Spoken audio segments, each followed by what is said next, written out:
இப்போது நம்ம இடத்துல அருமையான போதகர் ஆண்டோட வார்த்தையை கொண்டு வருவார். கைகளை தட்டி ஆண்டவர் நாமத்தை மகிமைப்படுத்துவோம்.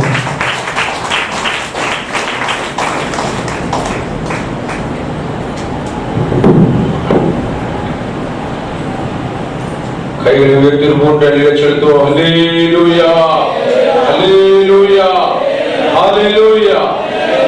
காலை நேரத்திலே உங்கள் மத்தியில் இருப்பதை இணைத்து நான் கர்த்தருக்குள் மிகுந்த சந்தோஷம் அடைகிறேன். உங்கள் மத்தியிலே தேவன் கொண்டு வந்து நிறுத்தின அவருடைய தயவுக்காக ஆண்டவரை ஸ்தோத்திரிக்கிறேன். என்னை பார்த்ததில் உங்கள் எல்லாருக்கும் எத்தனை பேருக்கு சந்தோஷம் செலுத்துங்க. அல்லேலூயா. கிருஷ்ணகிரி சபையோரே, உங்கள் எல்லாரையும் பார்ப்பதில் கர்த்தருக்குள் மிகுந்த சந்தோஷம் அடைகிறேன். உங்கள் எல்லாருக்காக ஆண்டவரை ஸ்தோத்திரிக்கிறேன். கர்த்தர் உங்கள் எல்லாரையும் ஆசீர்வதிப்பதாக. கர்த்தருடைய கிருபை நம்மோடு இருப்பதாக. கிருஷ்ணகிரி மாவட்டம் என்று என்னுடைய உள்ளத்தில் நினைக்கும் பொழுது ரெண்டு மறக்க முடியாத ஒரு சம்பவம் எனக்கு ஞாபகத்தில் உண்டு. கடந்த 2021 வருஷம் எங்களுடைய வடக்கு இடைக்குளத்திலே நாங்கள் கட்டியிருக்கிற ஆலயத்திற்கு கிரானைட் போடுவதற்காக மொத்தமாக எடுக்க வேண்டும் என்கிறதாக ஒரு வார்த்தையோடு கூட இதே கிருஷ்ணகிரி மாவட்டத்துக்கு இந்த ராயப்பேட்டை இந்த மேம்பாலத்துக்கு கீழே 2021 ஆகஸ்ட் மாதம் கடைசி வாரம் நினைக்கிறேன், நான் என்னுடைய தகப்பனார் என்னுடைய சபையை சேர்ந்த விசுவாச மக்களாக ஒரு 6 பேர் கிருஷ்ணகிரிக்கு வந்திருந்தோம். இதே பாலத்தினுடைய அந்த எட்ஜில இருக்கிறது அந்த சரவணபவன் ஹோட்டல் இருக்கிறது. அதற்கு முன்பதாக நாங்கள் எங்களை கூட்டிக் கொண்டு போவதற்கான ஒரு ஏஜென்ட் வருவதற்காக நாங்கள் ஒரு அதிகாலையில் நாங்கள் அங்கே காத்திருந்தோம். அப்ப எனக்கு இங்க இப்படி ஒரு ஃபுல் காஸ்பல் சபை உண்டு என்று தெரியாது. இப்படி அருமையான ஒரு தெய்வ மனிதர் பாஸ்டர் இம்மானுவேல் அவர்களுக்கு உண்டு என்று எனக்கு தெரியாது. இந்த கிருஷ்ணகிரியில் கிட்டத்தட்ட ஒரு மணி நேரம் அங்க நின்று அந்த குறிப்பிட்ட நபர் வருவதற்காக காத்திருந்தோம். நினைத்து பார்க்கல, என்னுடைய சபைக்கு போட வேண்டிய கிரானைட் கிருஷ்ணகிரியிலிருந்து வரணும்னு நினைக்கல. அதுபோல ஏற்ற துணையும் கிருஷ்ணகிரியிலிருந்து வரணும்னு நான் நினைத்து பார்க்கவில்லை. உலகிலே சொல்லுங்க அல்லேலூயா. கர்த்தருடைய பரிசுத்தமான நாமத்துக்கு மகிமை உண்டாவதாக. தேவனுடைய தெய்வன் நம்முடைய அனாதி நோக்கத்தையும் அவருடைய தயவுள்ள சித்தத்தையும் கர்த்தர் நாட்களிலே நிறைவேற்றி உங்கள் மத்தியில கொண்டு வந்திருக்கிறார். கர்த்தருடைய பரிசுத்த நாமம் மகிமைப்படட்டும். பிரியமான கர்த்தருடைய பிள்ளைகளே, எனக்கு ஒரு பெரிய சந்தோஷம் என்னவென்றால், எங்களுக்காக இந்த கிருஷ்ணகிரியிலிருந்து வடக்கு இடைக்குளம் ஐபிசி ஊழியத்திற்காக ஒரு ஜெபம் எப்போது வந்து கொண்டிருக்கும் என்று நான் ஆவியிலே விசுவாசிக்கிறேன். அல்லேலூயா. எத்தனை பேர் உண்மையா எங்களுக்காக ஜெபிப்பீங்க? அல்லேலூயா. கைகளை தட்டி எல்லாம் கர்த்தரை ஸ்தோத்திரம் பண்ணுவோம். அல்லேலூயா. ஸ்தோத்திரம், ஸ்தோத்திரம். பரிசுத்த நாமத்துக்கு மகிமை உண்டாகட்டும். பிரியமானவர்களே, அதனால ஐபிசி ஃபுல் காஸ்பல் என்று நீங்க வித்தியாசம் பாராதிருங்க. உங்களுக்கு எங்களுக்கு ஒரே வித்தியாசம் தான். எங்களை விட நீங்க 2 எழுத்து கூட. நீங்க FGPC, நாங்க IPC. ஆக 2 பிசில ஒற்றுமையா இருக்கிறோம். அல்லேலூயா. 2 எழுத்து முன்னப்பட்டிருந்தாலும் கடைசி 2 எழுத்துல ஒற்றுமை இருக்கு. ஆகவே தேவனுடைய பிள்ளைகளே, எங்களுடைய ஊழியத்துக்காகவும் எங்களுக்காக நீங்கள் அதிகமாக ஜெபங்களை தாங்க வேண்டும் என்று உங்களை அன்பாய் கேட்கிறோம். உங்களுக்காக நாங்கள் இப்பொழுது ஜெபிக்க கடமைப்பட்டிருக்கிறோம். அல்லேலூயா. 17ஆம் தேதி தொடங்கி இந்த காலை வரைக்கும் எங்களுடைய தனி ஜெபத்திலே இந்த தேவ சபைக்காகவும் இருக்கிற விசுவாசிகளுக்காகவும் ஜெபிக்க நாங்கள் மன உற்சாகம் கொண்டிருக்கிறோம். அதுபோல நீங்களும் எங்களுக்காக உங்களுடைய தனி ஜெபத்திலும் இந்த சபையாய் கூடி வருகிற ஜெபங்களிலும் வடக்கிடைக்குள்ள ஐபிசி ஊழியத்தை நீங்கள் ஜெபத்திலே நினைத்துக் கொள்ளும்படி உங்களை அன்பாய் கேட்கிறேன். கர்த்தர் உங்கள் எல்லாரையும் ஆசீர்வதிப்பாராக. அல்லேலூயா. கர்த்தருடைய ஸ்தோத்திரம். பாருங்க, வேதாகமத்திலே ஏற்ற துணை என்று நம்ம படித்திருக்கிறோம். நிறைய பேருடைய வாழ்க்கையில் அனுபவப்பட்டிருக்கிறீங்க. சிலருடைய வாழ்க்கையில அது விருப்பமாக இருக்கலாம். நான் நிச்சயமாக ஆண்டவருடைய சமூகத்திலே சாட்சியா சொல்வேன். ஏற்ற துணைக்கு ஏற்ற வண்ணமாக அருமையான உங்களுடைய சபையை சேர்ந்த மகள் எஸ்தர் ஜெபாவை ஆண்டவர் எனக்கு கிருபையாய் தந்தார். எங்களுக்கு கண்டிப்பாக ஸ்தோத்திரம் பண்ணுவோம். அல்லேலூயா. glory to God. ஸ்தோத்திரம். அருமையான மாமாவுக்காக ஆண்டவரை ஸ்தோத்திரிக்கிறேன். ஒரு தகப்பனை போல நேசித்ததற்காக ஜெபிக்கிறேன். அருமையான தேவ மனிதரை ஆண்டவர் தந்த தயவுக்காக ஆண்டவரை ஸ்தோத்திரிக்கிறேன். எல்லாவற்றும் மேலாக என்னை அருமையாய் ஸ்தோத்திரம் எனக்காக ஜெபிக்க எனக்காய் மன உற்சாகம் கொண்டிருக்கிற உங்கள் எல்லாரையும் இயேசுவின் நாமத்திலே வாழ்த்துகிறேன். தொடர்ந்து கர்த்தருடைய நாமத்திலே மகிமைப்படுவதாக. உடனே சொல்லுங்க அல்லேலூயா. ஒரு சின்ன ஒரு பாட்டி ஒரு சரணத்தை பாடி ஆண்டவருடைய வார்த்தை நேராய் கடந்து போவோமாக. எல்லாருக்கும் தெரிஞ்ச ஒரு பழைய பாட்டு. காரில் போன்ற கஷ்டங்கள் வந்தோம், பாரில் அவர் என் பாதையின் ஒளியா. எத்தனை பேருக்கு இந்த பாடலில் சரணம் தெரியும்? அல்லேலூயா.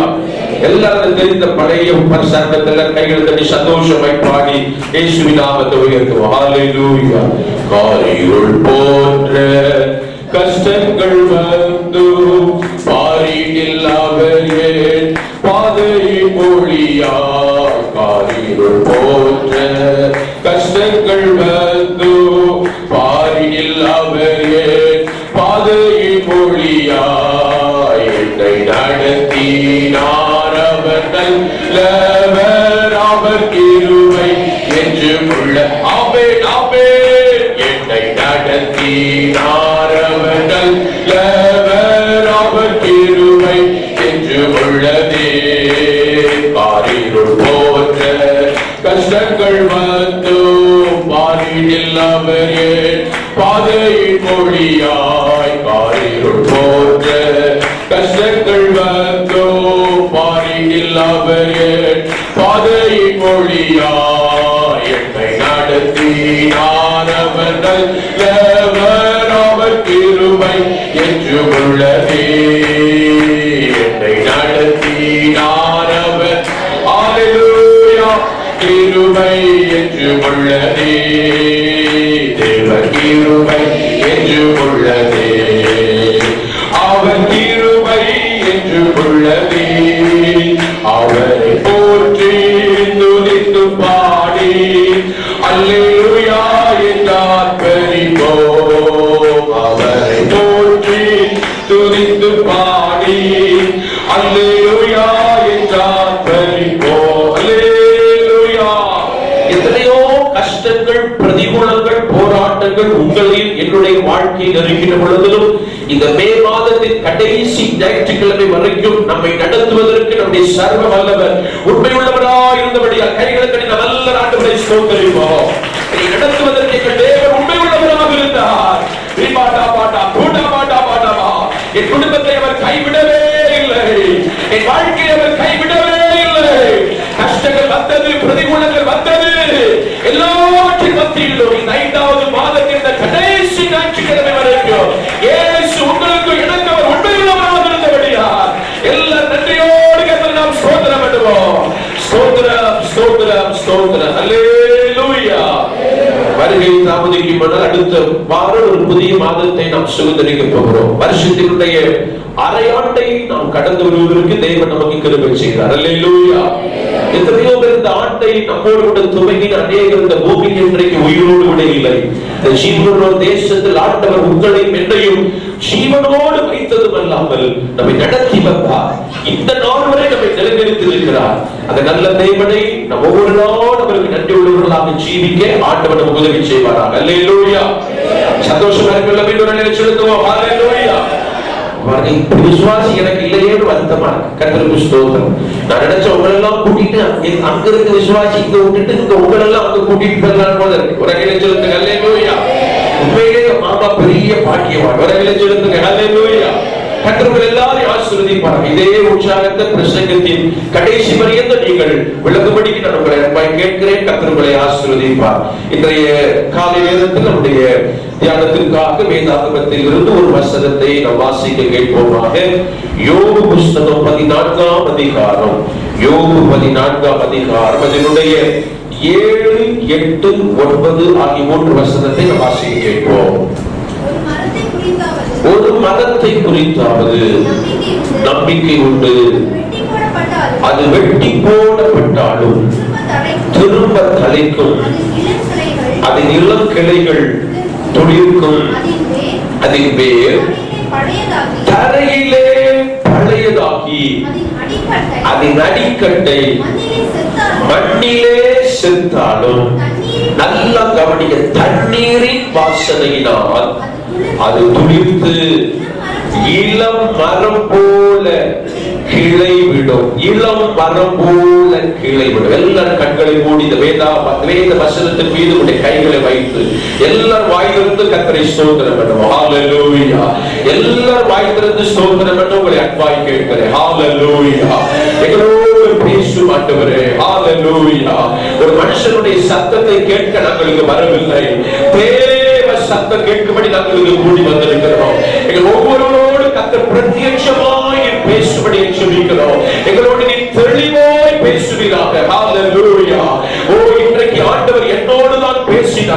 இன்றைக்கு இந்த வார்த்தை கொண்டு எனக்கு தான் பேசினார் என்று இந்த சபைக்குள்ள கூடியிருக்கிற ஒவ்வொருவரும் சொல்லத்தக்கதாக ஒவ்வொருவரோடு கத்திருந்த பகல் காலத்தில் இடைபெடுகிறதற்காய் ஸ்தோத்திரம்.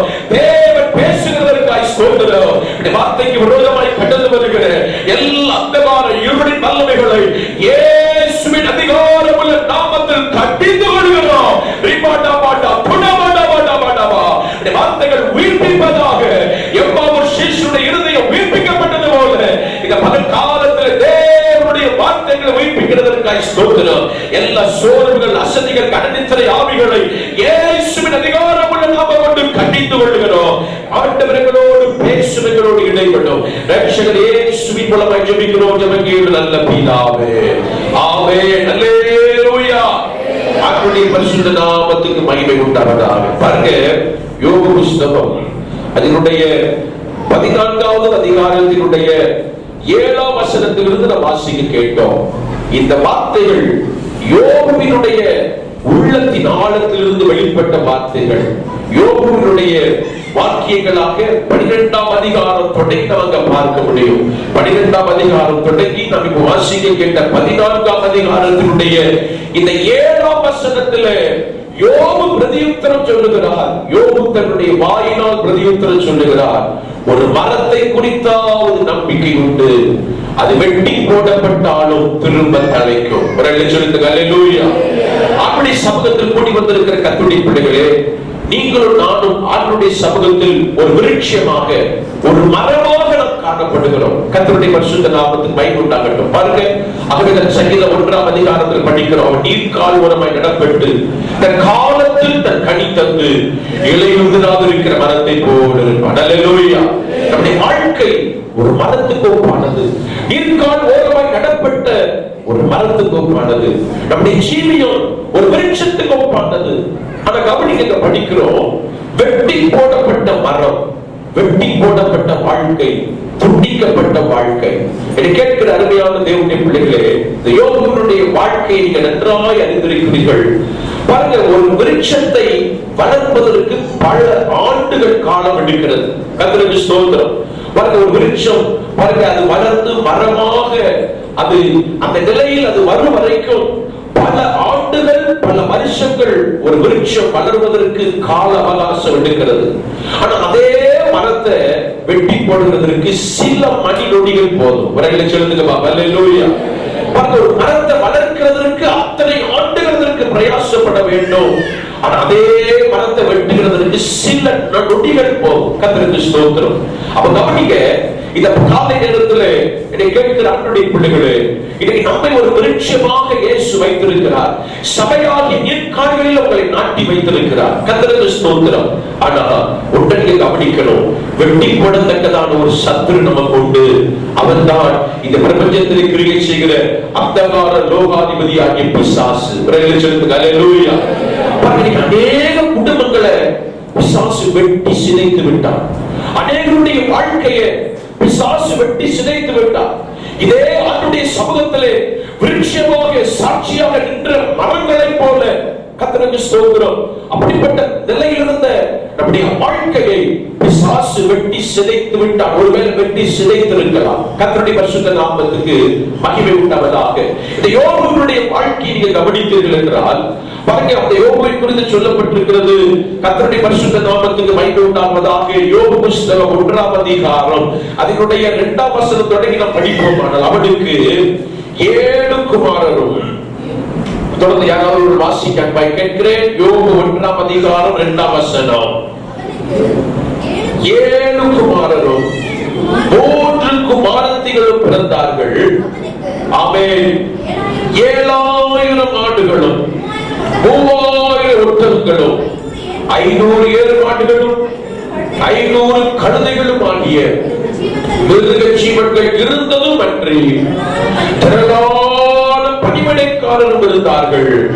அதனால் அந்த மனுஷன் கிழக்கத்தி புத்திரர் எல்லாரிலும் பெரியவனாக இருந்தான். இந்த யோபுவினுடைய ஐஸ்வர்யத்தை நீங்க கணக்கிட்டு பார்த்தால் பாருங்க, இத்தனை 7000 ஆடுகள் இந்த படிக்கிறோம் பாருங்க. ஸ்தோத்திரம்.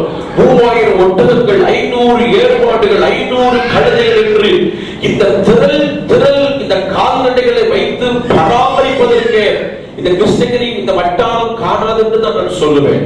அந்த அளவுக்கு ஆஸ்தி படைத்த மனுஷன், ஒரு விருட்சமாக அறியப்பட்ட மனுஷன். கர்த்தருடைய பரிசுத்த நாமத்துக்கு மகிமை உண்டாகட்டும். ஒரு ஓங்கி வளர்ந்த விருட்சமோடு அறியப்பட்ட இந்த யோபுடைய அந்த மரமாகிய இந்த வாழ்க்கையை, விருட்சமாகிய இந்த வாழ்க்கையை பிசாசானவன் ஒரே நாளில் வெட்டி சிதைத்து கொண்டதை நாம் இங்கே பார்க்க முடியும். ஒரு மரத்தை வெட்டுகிறதற்கு சில நொடிகள் போதும். கர்த்தருக்கு ஸ்தோத்திரம். அதை முற்றிலுமாய் வெட்டி அழித்து விடலாம். இந்த யோபுடைய வாழ்க்கையில் பிசாசாகிய சத்துருவினால் அது வெட்டி சிதைக்கப்பட்ட ஒரு மரம் போல அவருடைய வாழ்க்கையில் இருக்கிறது. காலையில் செல்வ சீமானாக அறியப்பட்ட இந்த யோபு அதே நாள் மாலை நேரத்தில் தூணிலும் சாம்பலிலும் உட்கார்ந்திருக்கிறார். 1-2 வசனங்களை மாத்திரம் உங்களுடைய பிரயோஜனத்திற்காக நான் உங்களுக்கு சுட்டிக்காட்ட ஆசை உள்ளவனாக இருக்கிறேன். கர்த்தருடைய பரிசுத்த நாமத்துக்கு மகிமை உண்டாவதாக. நீங்க வாசிக்கும் பொழுது 13ஆம் வசனம், யோபு 1:13 நீங்கள் படிக்க கேட்கிறேன். வாசிக்க. பின்பு ஒரு யோபுடைய குமாரரும் அவன் குமாரத்திகளும் தங்கள் மூத்த சகோதரர் வீட்டிலே புசித்து திராட்சரசம் குடிக்கிற போது, அப்படியே தயவாக நீங்க 18ஆம் வசனத்தை வாசிக்க அன்பாய் கேட்கிறேன். இவன் இப்படி பேசிக் கொண்டிருக்கையில் வேறொருவன் வந்து, உம்முடைய குமாரரும் உம்முடைய குமாரத்திகளும் தங்கள் மூத்த சகோதரன் வீட்டிலே புசித்து திராட்சரசம் குடிக்கிற பொழுது வனாந்தர வழியாய் பெருங்காற்று வந்து அந்த வீட்டின் 4 முனையிலும் அடிக்க அது பிள்ளைகளின் மேல் விழுந்ததினால் அவர்கள் இறந்து போனார்கள். நான் ஒருவன் மாத்திரம் தப்பி அதை உமக்கு அறிவிக்கும்படி வந்தேன். பாருங்க, யோபுடைய குடும்பமாகிய விருட்சம் பாருங்க, ஒரே நாள் பெருங்காற்றுங்கிறதான ஒரு பெரிய இன்னல் வந்து அந்த வீடு முழுவதுமாய் இடிந்து விழத்தக்கதாக, அதனால் அதில் கூட்டியிருந்த 10 பிள்ளைகளும் ஒரே நாள் மாட்டு போகத்தக்கதாக ஒரு பெரிய நிலையில், ஒரு அவல நிலையில் இந்த யோபு தள்ளப்பட்டதை நாம் அறிந்திருக்கிறோம். கர்த்தருக்கு ஸ்தோத்திரம். இதெல்லாம் பாருங்க, இதெல்லாம் ஒரே நாள் நடந்த ஒரு சம்பவம். பாருங்க, ஒவ்வொரு நாளுக்கு ஒரு சம்பவம் அல்ல. காலை தொடங்கி மாலைக்குள்ளாக யோபுடைய சகல ஆசீர்வாதங்களும் சகல சம்பத்துகளும் சகல ஐஸ்வர்யங்களையும் பிசாசானவன் வெட்டி சிதைத்து போட்டான். ஆண்டவருடைய பரிசுத்த நாமத்துக்கு மகிமை உண்டாவதாக. இந்த யோபுவை குறித்து நீங்கள் அதிகமாக அறிந்திருப்பீர்கள் என்று விசுவாசிக்கிறேன். பாருங்க, பிள்ளைகள் எல்லாரும் செத்து போனார்கள். அவனுக்கு இருந்த பாருங்க ஆடு மாடுகள் எல்லாம் வாரி கொள்ளப்பட்டது. வேலைக்காரர்கள் எல்லாரும் வாரி கொள்ளப்பட்டார்கள். இருப்பதற்கு இப்ப ஒன்றும் இல்லை. கர்த்தருடைய பரிசுத்த நாமத்துக்கு மகிமை உண்டாகட்டும். காலையில் தன்னுடைய ஸ்தோத்திரத்தை படுக்கையில் எழுப்பினதான இந்த யோபு மாலையில் சாம்பலில் உட்கார்ந்து சொரிந்து கொண்டிருக்கத்தக்கதான ஒரு நிர்பந்தமான நிலைக்கு தள்ளப்பட்டான். இப்படிப்பட்ட நிலையை நீங்க கற்பனை பண்ணி பார்க்கும் பொழுது, எப்படி ஆண்டாண்டு காலமாய் பல 100 வருஷங்களாக பேசி புகழப்பட்ட ஒரு விருட்சம் ஒரே நாளில் வெட்டுண்டு அது அழிக்கப்படுகிறது போல யோபுடைய வாழ்க்கையும் காலாகாலமாய் பேசி புகழப்பட்டு எல்லாராலும் மேன்மையாய் அறியப்பட்ட அந்த மனுஷனுடைய வாழ்க்கை ஒரே நாளில் நிர்பந்தமாய் வெட்டி தள்ளப்பட்டது. ஆகவே நாம் பாருங்க, யோபு புலம்புகிறார். யோபு மனம் கொதித்து சொல்லுகிற வார்த்தை நாம் இங்க வாசியில் கேட்டோம். யோபு 14ஆம் அதிகாரத்தினுடைய 7ஆம் வசனத்தில் படித்தோம். ஒரு மரத்தை குறித்து ஆகிலும் நம்பிக்கை உண்டு, அது வெட்டி போடப்பட்டாலும் திரும்ப தலைக்கும். ஒரு சொல்லுங்கப்பா, அல்லேலூயா. பாருங்க, நீங்க கவனித்திருக்கலாம். பாருங்க, முருங்கை மரத்தை கவனிங்க, வேப்ப மரத்தை கவனிங்க. வெட்டி போடப்பட்ட மரம் வெட்டப்பட்டு சில நாடுகளுக்குள்ளாக அதனுடைய அடிமரத்திலிருந்து இலை பிரிக்கிறதை நாம் அநேகர் கவனித்திருக்கிறோம். கர்த்தருக்கு ஸ்தோத்திரம். கர்த்தருடைய பரிசுத்தமான நாமத்துக்கு மகிமை உண்டாகட்டும். வெட்டப்பட்ட மரம் தான், வெட்டுண்டு போனது, அது அழிக்கப்பட்ட மரம் தான். ஆனால் அதில் நீங்க கவனிக்கும் பொழுது வெட்டப்பட்ட அந்த நிலையிலிருந்து, அந்த அடிமரத்திலிருந்து ஒரு துளிர் துளிர்க்கிறதை நாம் கவனித்திருக்கிறோம். காரணம் என்ன? என்னை கேட்கிற தேவனுடைய பிள்ளைகளே, அங்க படிக்கிற 8ஆம் வசனத்தை தயவாய் வாசிக்க அன்பாய் கேட்கிறேன். யோபு 14:8 மீண்டுமாய் வாசிக்க. அது வேறு தரையிலே பழையதாகி அதன் அடிக்கட்டை மண்ணிலே செத்தாலோ தண்ணீரின் வாசனையினால் அது குளிர்த்து இளமரம் போல கிளை விடும். கைகளை தண்டையில கத்தரை சோதனை பண்ணுவோம். ஹல்லேலூயா, ஹல்லேலூயா. என்னை கேட்கிற ஆண்டுடைய பிள்ளைகளே, மரம் வெட்டப்பட்டது உண்மைதான், அடிமரம் வரைக்கும் துண்டிக்கப்பட்டது உண்மைதான். அந்த மரத்துக்கு இனி சகாப்தம் முடிந்தது, அந்த மரத்தினுடைய எல்லா நிலையும் முடிந்து போனதற்கிற நிலைக்கு தள்ளப்பட்டது உண்மைதான் என்றாலோ அதை துருக்கத்தக்கதான ஒரு கிரியை அடியில் நடக்கிறத நீங்க கவனிக்கணும். கர்த்தருக்கு ஸ்தோத்திரம். வெட்டப்பட்ட மரம் எப்படி துளிர்க்கும், வெட்டுண்டு போன மரம் எப்படி தலைக்கும், அத படிக்கிறோம் பாருங்க. தண்ணீரின் வாசனையை கொண்டு அந்த வெட்டப்பட்ட மரத்தினுடைய வேர் அங்க படிக்கிறோம். அதன் வேர் தரையிலே பழையதாகி அதன் அடிக்கட்டை மண்ணில் செத்தாலும் தண்ணீரின் வாசனையினால் அது குளிர்கிறது. உலகில் சொல்லுங்க ஹல்லேலூயா. நீ கேட்கிற தேவனுடைய பிள்ளைகள், இப்போ நம்முடைய வாழ்க்கை கூட இன்னைக்கு அநேக தேவனுடைய சமூகத்தில் நமக்கு உட்கார்ந்து இருக்கிறோம். ஒருவேளை பிசாசானவன் உங்களையும் கூட உங்கள் குடும்பத்தை கூட வெட்டி சிதைத்திருக்கலாம், உங்கள் வேலையை வெட்டி சிதைத்திருக்கலாம், ஒரு குடும்பத்தின் சமாதானத்தை வெட்டி சிதைத்திருக்கலாம். அவருடைய சமூகத்தில் ஒரு காலத்தில் நான் ஓங்கி வளர்ந்த விருட்சமாக காணப்பட்டேனே, என் குடும்பத்தினுடைய சமாதானத்தை பிசாசு வெட்டி சிதைத்து விட்டான், என் பிள்ளைகளுடைய சமாதானத்தை பிசாசு வெட்டி சிதைத்து விட்டான். இப்போ என்னுடைய வாழ்க்கையை கூட வெட்டுண்ட ஒரு மரம் போல அடையாளம் தெரியாமல், உரு தெரியாமல், இருக்கிற இடம் தெரியாமல் என்னுடைய வாழ்க்கையை பிசாசு ஒடுக்கி விட்டான்.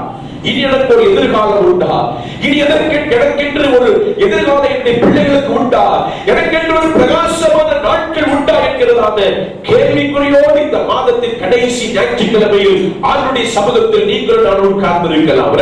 ஹல்லேலூயா. வெட்டப்பட்ட மரம் பிரிப்பதற்கு ஒரே ஒரு காரியம் தான் உண்டு, தண்ணீரின் வாசனையினால் அது துளிர்க்கும். ஹல்லேலூயா. தண்ணீரின் வாசனையினால் அது துளிர்க்கும். கவனிங்க, இந்த தண்ணீர் எதை வெளிப்படுத்துகிறது, இந்த தண்ணீரின் வாசனை எதை வெளிப்படுத்துகிறது? என்னோடு வேதாகமத்தை திருப்பிக் கொள்ள உங்களை அன்பாய் கேட்கிறேன். ஆண்டவருடைய பரிசுத்தமான நாமத்துக்கு மகிமை உண்டாவதாக. எரேமியா தீர்க்கதரிசன புஸ்தகம் 2ஆம் அதிகாரம், எரேமியா 2ஆம் அதிகாரம் அதனுடைய 13ஆம் வசனத்தை நாம் வாசிக்க கேட்போம். என் ஜனங்கள் 2 தீமைகளை எனக்கு செய்தார்கள். ஜீவ தண்ணீர் ஊற்றாகிய என்னை விட்டு விட்டார்கள். போதும், ஜீவ தண்ணீர் ஊற்றாகிய என்னை விட்டு விட்டார்கள். நல்ல கவனிங்க, தண்ணீர் எதற்கு அடையாளம்? ரட்சகராகிய இயேசுவுக்கு அடையாளம். உலகில் சொல்லுங்க ஹல்லேலூயா. ஜீவ தண்ணீர் இயேசு. ஹல்லேலூயா. அதனுடைய கைகளை பிடிச்சு சொல்லுங்க, இயேசு ஜீவ தண்ணீர். பக்கத்துல கை பிடிச்சு சொல்லுங்க, எவ்வளவு கொஞ்சம் கையை பிடிங்க. சோதனை எழுதுறது பல எழுதலாம். கை பக்கத்துல கை பிடிச்சு, இயேசு ஜீவ தண்ணீர். ஐயா கை பிடிங்க, இயேசு ஜீவ தண்ணீர். எல்லாம் சத்தமாய் சொல்லுவோம், இயேசு ஜீவ தண்ணீர், இயேசு ஜீவ தண்ணீர். கைகளை தட்டி தட்டி கத்தல சோதனை பண்ணுவோம். ஹல்லேலூயா, ஹல்லேலூயா. ஜீவ தண்ணீரே, ஆவியானவரே, வற்றாத நதியாக மாறு போதகரே. ஜீவ தண்ணீரே, ஆவியானவரே, வற்றாத நதியாக மாறு போதகரே. வருவையா போதகரே, வருவையா போதகரே, வற்றாத ஜீவ நதியாக, ஆமே வற்றாத ஜீவ நதியாக. ஜீவ தண்ணீரே, ஆவியானவரே, வற்றாத நதியாக மாறு போதகரே. ஜீவ தண்ணீரே, ஆவியானவரே, வற்றாத நதியாக மாறு போதகரே. அல்லேலூயா. இயேசு நம்மை துருக்க செய்கிற ஜீவ தண்ணீராக இருக்கிறார். கைகளை தட்டி தட்டி கத்தரை சோதனைமா ரீபாடா பாடா குடமாடா பாடாமா. பிசாசுகளின் வாழ்க்கை வெட்டி சிதைக்கப்பட்டிருக்கலாம், என் குடும்பம் வெட்டி சிதைக்கப்பட்டிருக்கலாம். ஆனால் என்னையும் துருக்க செய்து மீண்டும் என்னை சாட்சியை நிறுத்துவதற்கு ஜீவ தண்ணீராக இயேசு உண்மையுள்ளவராக இருக்கிறார். அல்லேலூயா, அல்லேலூயா. இயேசு எனக்கு ஜீவ தண்ணீர். பிசாசே என்னை வெட்டி தட்டி கேட்டிருக்கலாம், என்னை அடிமரம் வரைக்கும் என்னை அறுத்தறிந்திருக்கலாம். ஆனால் என்னை துளிர்க்க செய்து மீண்டும் அந்த நிலையில் என்னை நிறுத்துவதற்கு இயேசு உண்மையுள்ளவராய் இருக்கிறார். அல்லேலூயா. எல்லாரும் சந்தோஷத்தோடு இந்த பாடலின் சத்தத்தை பாட கேட்கிறேன். ஹல்லேலூயா. ஜீவ தண்ணீரே, ஆவியானவரே, வற்றாத நதியாக மாறும் போதகரே, ஜீவ தண்ணீரே, ஆவியானவரே, வற்றாத நதியாக மாறும் போதகரே, மறுமையா போதகரே, மறுமையா. ஆமென். ஸ்தோத்திரம். வற்றாத ஜீவ நதியாக, வற்றாத ஜீவ நதியாக, ஜீவ தண்ணீர், ஜீவ தண்ணீரே, ஆவியானவரே, வற்றாத நதியாக மாறும் போதகரே, ஜீவ தண்ணீரே, ஆவியானவரே, வற்றாத நதியாக மாறும் போதகரே. அல்லேலூயா. நம்மை துளிர்க்க செய்யும்படியாக ஜீவ தண்ணீராம் இயேசு நாமத்தில் ஊற்றப்பட்டுக் கொண்டிருக்கிறபடியால் எல்லாரும் கை தட்டுகிறதை சோதரிப்போம். என்னை துளிர்க்கப்படும்படியாக, என் ஜீவியத்தை துளிர்க்கப்படும்படியாக, அல்லேலூயா, இந்த பல காலத்தில் ஜீவ தண்ணீராகிய பரிசுத்த ஆவியானவர் என் நடுவில் செயல்பட்டுக் கொண்டிருக்கிறார். அல்லேலூயா, அல்லேலூயா. கேட்கிறவர்களை ஒருவேளை இந்த உலக பிரகாரமான வாழ்க்கைக்குரியதா இருக்கலாம், ஆவிக்குரிய நிலையிலும் ஒரு காலத்துல இயேசுவுக்கு எவ்வளவு சாட்சியா இருந்தேன், எவ்வளவு பரிசுத்தமாய் இருந்தேன், எவ்வளவு உத்தமமாய் இருந்தேன்.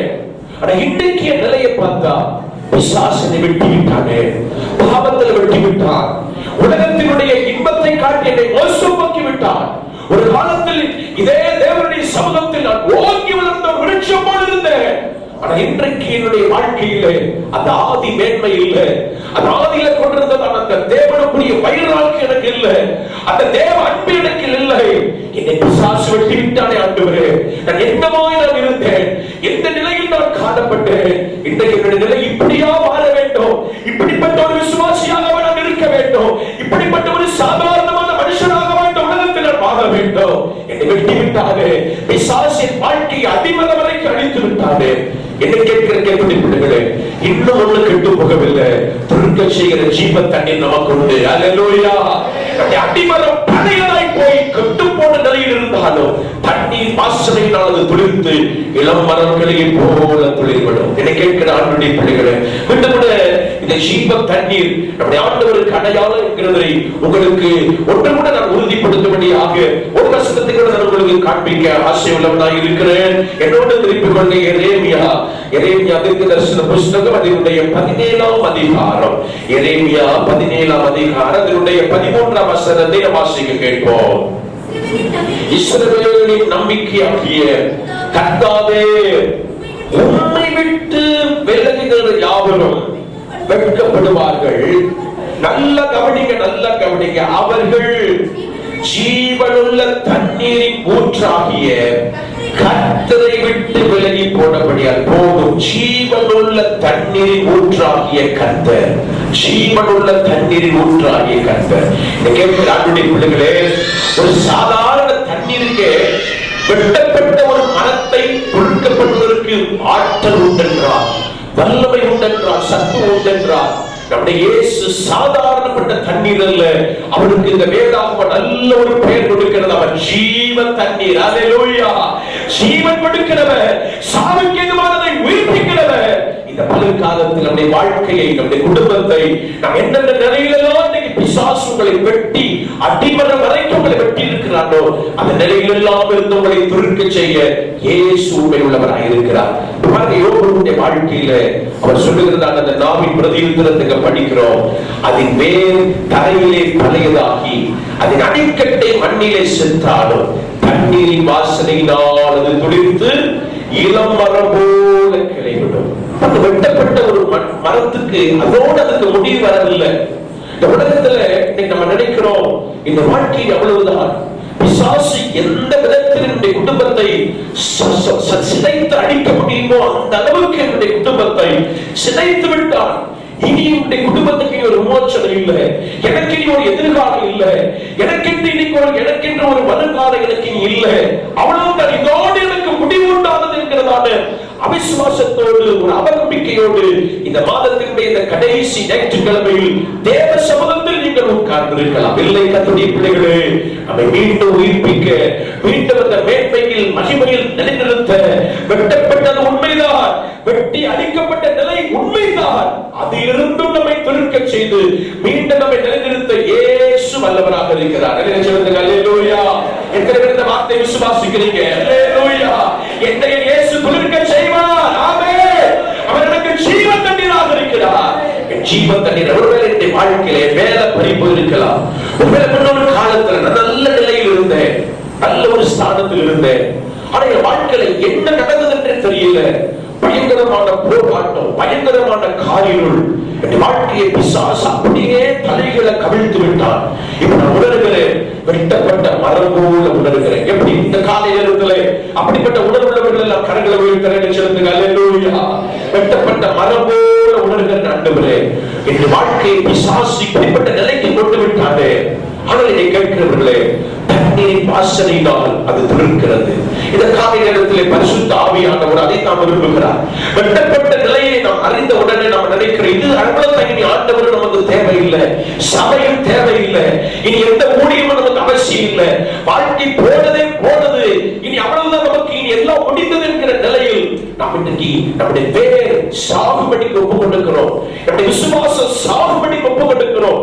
தேவன் மேல் உள்ள நம்பிக்கை செத்துமாகும்படிக்கு நாமே அதற்கு இடம் கொடுக்கிறோம். என்னை கேட்கிற ஆண்டுடைய பிள்ளைகளே, யோபு கவனிக்க, அவருடைய வாழ்க்கையில் அந்த வேறு சாக அவர் இடம் கொடுக்கவில்லை. அவர் சொல்லுகிறார், அவர் என்னை கொன்று போட்டாலும் நான் அவர் மேல் நம்பிக்கையா இருப்பேன்.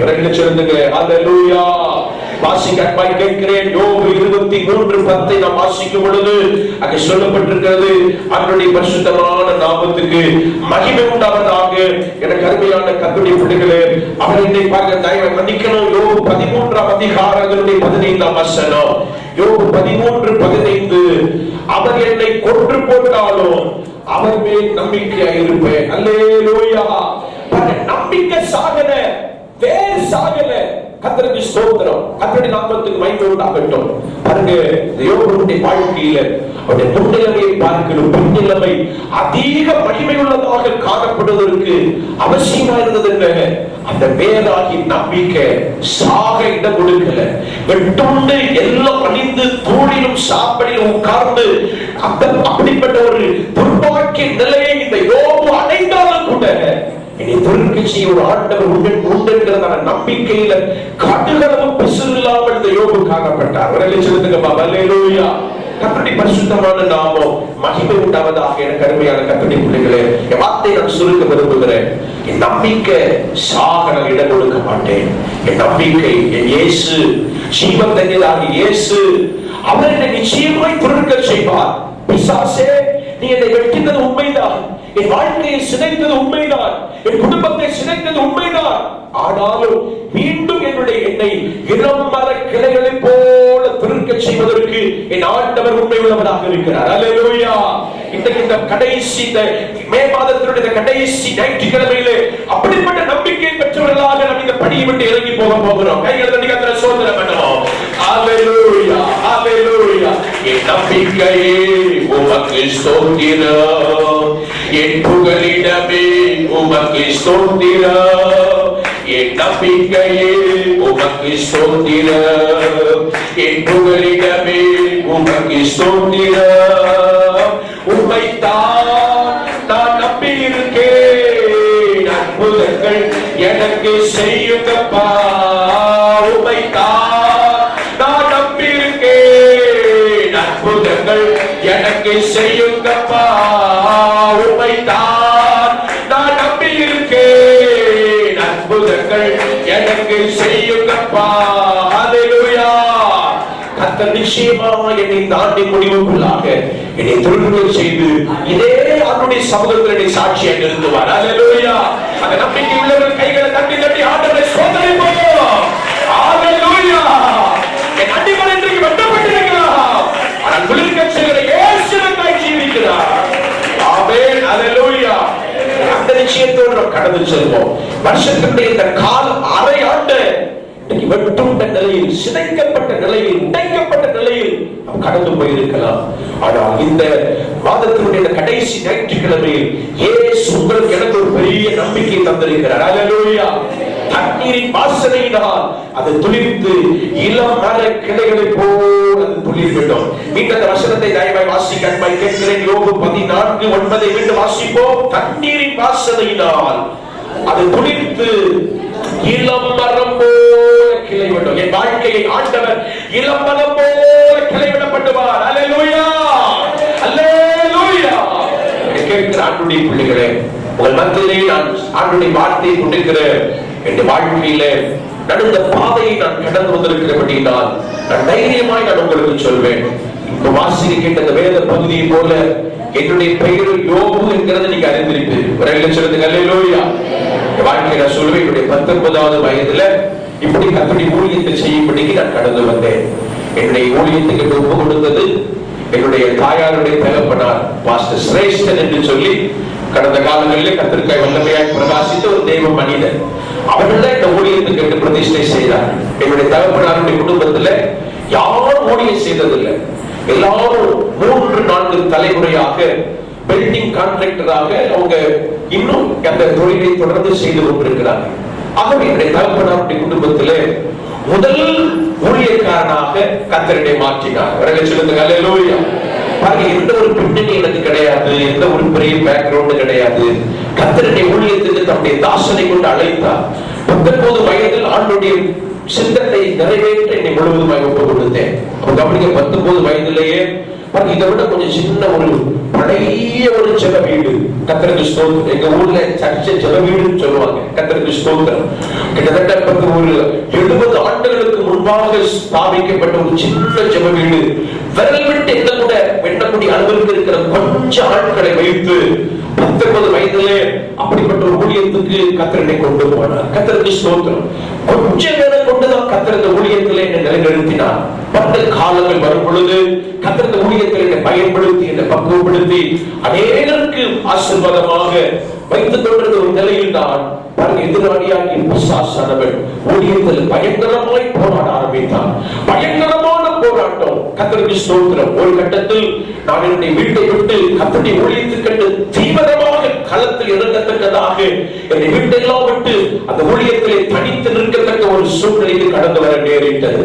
பாருங்க, அப்படி ஒரு நிலையில பயங்கரமான எதிர் வல்லமைகள், எதிர் போராட்டங்கள், இப்படிப்பட்ட பிரதிகூலங்கள், ஒரு கட்டத்தில் நிந்தைகள், அவமானங்கள், பரியாசங்கள். கர்த்தருக்கு ஸ்தோத்திரம். பலர் பரியாசமாய் பேசினாங்க. இந்த தம்பிக்கு என்ன குறை, அவன் இவ்வளவு பெரிய சோதரம், ஒரு நல்ல வசதியோடு இருந்து ஏன் இந்த இப்படிப்பட்ட ஒரு ஓட்டு கட்டடத்துக்கு இவர் வந்து ஊழியம் செய்யணும், இப்படிப்பட்ட ஒரு நிலையில வந்து இவர் ஏன் வந்து இருக்கணும், இதற்காக ஏன் இவர் வீட்டெல்லாம் விட்டு வர வேண்டும், இப்படிப்பட்ட நிந்தையான பரியாசமான வார்த்தைகள் எல்லாம் என்னுடைய காதுகள் கேட்கும்படிக்கு என்னுடைய 21வது வயதில் அப்படிப்பட்ட ஒரு சந்தர்ப்பம் நேரிட்டது. விரைவில் சொல்லுங்க அல்லேலூயா. பாருங்க, ஒரு கட்டத்துல பயங்கரமான எதிர்ப்பு நிமித்தமாக அந்த ஓட்டு கட்டடமாகி அந்த சபையை நான் விட்டுவிட வேண்டிய ஒரு நிலைக்கு நான் தள்ளப்பட்டேன். அது என்னுடைய கரத்திலிருந்து அது பறிக்கப்பட்டது. கர்த்தருக்கு ஸ்தோத்திரம். கவனிங்க, நான் வேதத்தில் நான் சொன்ன தேவ செய்தியின்படியே என்னுடைய வாழ்க்கையும் கூட பிசாசானவன் வெட்டி சிதைத்து விட்டான். இருந்த அந்த ஊழியமும் பிடிக்கப்பட்ட ஒரு நிலையில என்னுடைய வாழ்க்கை ஆண்டவரே, இந்த 21வது வயதில் இப்படிப்பட்ட ஒரு நிந்தைக்குள் நான் தள்ளப்பட வேண்டுமா, இப்படிப்பட்ட ஒரு பரியாசத்தினோட நாங்கள் கடந்து செல்ல வேண்டுமா? அநேகர் சொன்னாங்க, வீட்டெல்லாம் விட்டு இந்த தம்பி வந்தாரு, இன்னைக்கு ரோட்ல நிக்கிறாரு என்று அநேகர் பரியாசமாக பேசக்கூடிய அளவுக்கு என்னுடைய 21வது வயதில் நான் கடந்து வந்த பாதை. சொல்லுங்க அல்லேலூயா. என்னுடைய வாழ்க்கை ஊழியத்தை பிசாசு முழுவதுமாக வெட்டி சிதைப்பதற்கு வாழ்க்கையை சிதைத்தது உண்டு. என கேட்கிறதே உண்டு பிள்ளைகளே. ஆனா என் வாழ்க்கையிலே அழைத்த தேவனை ஒரு நாள் கூட அந்த தேவனை விட்டு இடராதபடி கர்த்தர் இத்தனை வயது வரைக்கும் இயேசு காத்து வந்தார். கைகள் தட்டி கர்த்தரை சோதனை பண்ணுவோம். இப்பட்டு காத்தவர் கடைசி மூன்று வரைக்கும் இடராத கர்த்தர் காக்க வல்லவராய் இருக்கிறார் என்று நான் அப்படி நம்பி இருக்கிறேன். அப்படிப்பட்ட இடர்களின் மத்தியில, அப்படிப்பட்ட சோதனையின் மத்தியில என கேட்கிறதே உண்டு பிள்ளைகளே, எனக்கு ஒரு நம்பிக்கை இருந்தது. என்னை ஆண்டவர் மீண்டும் அந்த ஸ்தானத்தில் தொழிற்க செய்வார். அல்லேலூயா. எந்த ஜனங்களை நிந்தித்தார்களோ, எந்த ஜனங்களை பரிகசித்தார்களோ, இருந்தார்களோ அதே ஜனத்தின் மத்தியில ஆண்டவர் துளிர்க்க செய்வார் என்கிற ஒரு நிச்சயம் எங்களுக்கு இருந்தது. அதன்படி 2020 வருஷம் உலகமே கொரோனாவினால முடங்கி இருக்கிற வேளையில் தான் ஆண்டவர் எங்களுக்கு ஒரு ஜெப வீட்டை கட்டுப்படிக்கு ஆண்டவர் சித்தம் கொண்டார். அல்லேலூயா. 2500 சதுரடி கொண்ட பெரிய ஜெப ஆலயத்தை ஆண்டவருடைய ஊழியத்துக்கு தந்து 14 மாதத்தில் இந்த சபையை ஆண்டவர் கட்டி எழுப்பி இப்ப தானே பிரதிஷ்டை பண்ணப்பட்டு 2.5 வருடங்கள் தான் நிறைவடைந்திருக்கிறது. 23 பேரை கொண்டு ஸ்தாபிக்கப்பட்ட ஆரம்பிக்கப்பட்ட அற்புதமான ஊழியத்தை இன்றைக்கு 60க்கு அதிகமான ஆத்துமாக்களை கர்த்தர் நான்காவது சேரவர்கள் கூட்டி சேர்த்து இன்றைக்கு எந்த இடத்தில் சிந்திக்கப்பட்டோ அதே இடங்களை வைத்திருக்கிறார், சாட்சியாக நிறுத்திருக்கிறார் என்றால் நான் சொல்வேன் பிரியமானவர்களே, நம்மை துளிர்க்க செய்கிறவர் தண்ணீர் நமக்கொண்டு அவர்தான் ஜீவன் தண்ணீராகிய இயேசு. கைகளை தட்டி தட்டி நம்ம ஆண்டவரை சோதரிப்போம். என்னை துளிர்க்க செய்து இந்த கிருஷ்ணகிரி தேவ சபையிலே வைத்து சாட்சியாக நிறுத்திருக்கிற ஆண்டவர் உண்மை உள்ளவர் என்றால் இந்த வார்த்தை கேட்கிற உங்களையும் இயேசு நிச்சயமாய் நிச்சயமாய் நிச்சயமாய் அவர் துளிர்க்க செய்ய உண்மை உள்ளவராக இருக்கிறார். எந்த நிலையில வெட்டுண்டு நடத்த வந்து உட்கார்ந்திருந்தாலும் எங்களுடைய விசுவாசம் இயேசு விட்டு அணுகளவு கூட பிசக கூடாது. அல்லேலூயா. இயேசு விட்டு பின்வாங்கி போக கூடாது. இன்னைக்கு அநேகர் பின்வாங்கி போனபடியால் தான் அவருடைய வாழ்க்கை வெட்டுண்ட நிலைமையோடு வெட்டப்பட்ட நிலையோடு முடிந்து போய்விட்டது. அவன் வாழ்க்கை அப்படியே அடிக்கப்பட்டு விட்டது. ஆனால் யோபுடைய வாழ்க்கையை பிசாசு சிதைத்தது உண்மை. ஆனால் மீண்டும் அவன் துளிர்த்ததை அவன் யாரை எந்த சத்துருவாலும் தடுக்க முடியல. கடைசி அவர் வசனத்தை உங்களுக்கு காண்பித்து வார்த்தையை முடிக்க விரும்புகிறேன். அப்போஸ்தலனாகிய பவுல் சொல்லுகிறார், கொலோசியர்கள் நிருபம் 2ஆம் அதிகாரம் கொலோசியர் 2:6 வசனத்தை நாம் வாசிக்க கேட்போம். கொலோசியர் 2:6 ஆகையால் நீங்கள் கர்த்தராகிய கிறிஸ்து இயேசுவை ஏற்றுக்கொண்டபடியே அவருக்குள் வேர் கொண்டவர்களாகவும் அவர் மேல் கட்டப்பட்டவர்களாகவும் அவருக்குள் நடந்து கொண்டு, அல்லேலூயா, அவருக்குள் வேர் கொண்டு இயேசுக்குள் வேர் கொண்டு. இன்னைக்கு இந்த காலை நேரத்தில் இயேசுல வேர் கொள்ளுங்க. இயேசுவில் வேர் கொள்ளுங்க. அவர்தான் ஜீவ தண்ணீர். நீங்க அவருக்குள்ள வேர் கொள்ளும் பொழுது உங்களுடைய வாழ்க்கை நிச்சயமாய் துளிர்க்கும். நிச்சயமாய் நீங்கள் எந்த இடத்தில் வெட்கப்பட்டீர்களோ, எந்த இடத்தில் உங்களுடைய வாழ்க்கை பிசாசினால் சிதைக்கப்பட்டதோ அதே இடத்துல கர்த்தர் உங்களை நிலைநிறுத்தி உங்கள் நிமித்தம் கர்த்தர் மகிமைப்படுவார். அல்லேலூயா. நான் கிறிஸ்துவில் வேறு கொள்வேன். அல்லேலூயா. நான் கிறிஸ்துவில் இந்த காலை நேரத்தில் வேறு கொள்ளத்தக்கதாக அவருடைய கரத்தில் ஒப்புக் கொடுக்கிறேன். என்னை துளிர்க்க செய்கிற ஜீவ தண்ணீர் எனக்கு உண்டு. வெட்டி சிதைக்கப்பட்டாலும் தண்ணீரின் வாசனையினால் அது மீண்டும் துளிர்ப்பது போல என் வாழ்க்கையை கர்த்தர் இந்த 2024 வருஷத்திலே என்னை துளிர்க்க செய்து இதே சபையிலே அவர் சாட்சியாக நிறுத்துவார். அல்லேலூயா. என்னோட விசுவாசிக்கிறவர்கள் எல்லாரும் என்னோட கூட ஜெபிக்கும்படி எழுந்து நிற்க உங்களை அன்பாய் கேட்கிறேன். எல்லாரும் ஆண்டவருடைய சமூகத்தில் எழுந்து நிற்போம். எங்களை துளிர்க்க செய்கிற ஆண்டவர் ஒருவர் எங்களுக்கு உண்டல்லவா. அல்லேலூயா. ஓ, அது வெட்டி போடப்பட்டாலும் திரும்ப தலைக்குமே. எல்லாரும் வலதுகர உயர்த்துவா. எல்லாரும் ஆண்டவருடைய சமூகத்தை வலதுகர உயர்த்தி, ஓ, வெட்டி போடப்பட்டாலும் திரும்ப தலைக்கும். தண்ணீரின் வாசனையினால் அது இளம் மர கிளைகளை போல துளிர்விடும். எல்லாரும் வாய் திறந்து உள்ளமான கர்த்தரை ஸ்தோத்திரம் பண்ணுவோம். ஹalleluya, ஹalleluya. இயேசுவே, இந்த காலை நேரத்தில் என் குடும்பத்தை இணைத்தருளும், என் தனிப்பட்ட வாழ்க்கையை இணைத்தருளும். கேட்ட வசனத்தின்படியே பிசாசாகிய சத்துரு, உலகமாகிய சத்துரு என் வாழ்க்கையை வெட்டி சிதைத்து விட்டானே ஆண்டவரே. ஓ, என் அடிமர வளைக்குமாக என்னை அழித்து விட்டானே ஐயா. என்னுடைய நிலையை கர்த்தர் இந்த காலை நேரத்தில்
அல்ல, கர்த்தாவே